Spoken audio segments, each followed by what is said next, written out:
If you picture the corporate hiring process, you probably imagine a pristine, highly logical sorting system, a perfectly organized machine where the absolute best candidates naturally rise to the top through pure merit. Most businesses operate on a common assumption. They believe that casting a wider net to gather a massive applicant pool mathematically guarantees a higher quality hire. More choices should equal better outcomes. But the daily reality for a recruiter looks nothing like that. They operate under immense pressure, facing overwhelming applicant volume, severe time deficits, and conflicting goals from management, who want hires to be fast, diverse, and perfect all at once. This diagram illustrates a central processing node. When forced to process complex, high-stakes human data at scale, the brain hits a hard biological limit known as evaluation overload. The sheer influx of unique resumes causes our processing pathways to jam. To conserve energy, the brain deploys an automatic defense mechanism, abandoning slow analysis for heuristics. These shortcuts force all applicant data down a single constrained channel for rapid filtering. In this environment, a recruiter isn't carefully comparing individual merits. They are rapidly pattern matching just to survive the workload piling up on their desk. Bias and poor hiring choices are the predictable, mechanical results of human cognition operating under extreme pressure.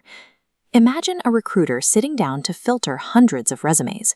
They have only a few minutes to make dozens of decisions. This animation shows a behavior called satisficing. The intense candidate volume forces the exhausted brain to stop searching for the optimal choice.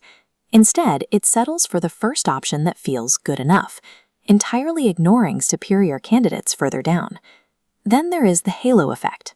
An exhausted brain latches on to a single strong signal, like attendance at an elite university or a stint at a well-known tech company, and allows that one trait to mask any glaring weaknesses in the candidate's profile.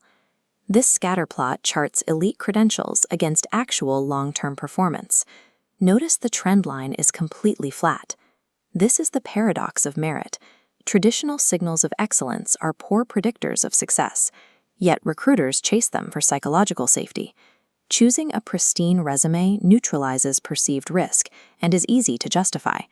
Selecting the candidate who looks best on paper serves as a psychological shield, neutralizing internal vulnerability and providing a safe, defensible choice for the organization. Once candidates make it past the individual recruiter, they face the interview panel. Now multiple people must evaluate a final pool of applicants. This animation demonstrates representativeness bias. Panels instinctively favor candidates who perfectly mirror the traits of past successful hires, sliding them right in alongside people who think and act exactly the same way. Without clear, objective criteria, these panels devolve into consensus paralysis. Interviewers find themselves trapped in endless, subjective debates over highly minor differences between applicants. This group dynamic actively punishes non-linear but high-potential candidates. No individual interviewer wants to stick their neck out and bear the social risk of championing an unconventional choice to their peers. Hiring panels were originally designed to protect quality through rigorous debate. In practice, they systematically strip away cognitive diversity to ensure a socially safe, homogeneous outcome. The macro consequence of all these psychological traps is a company populated by homogeneous teams. Without cognitive diversity, actual differences in how people reason and approach problems, these organizations struggle to innovate or adapt to change. Counterintuitively, once candidates pass a baseline competence threshold, differences become statistically meaningless, effectively just visual noise.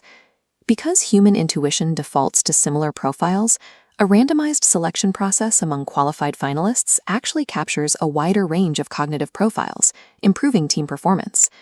Randomizing this final step forces organizations to stop endlessly comparing resumes.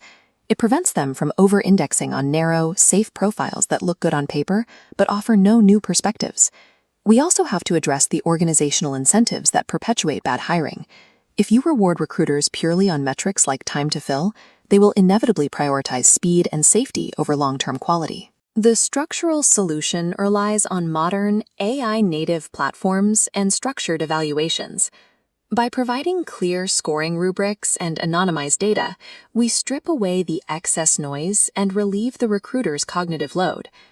Fair and effective hiring requires moving past the demand for superhuman objectivity and toward structural systems where the right decision is also the easiest one to make.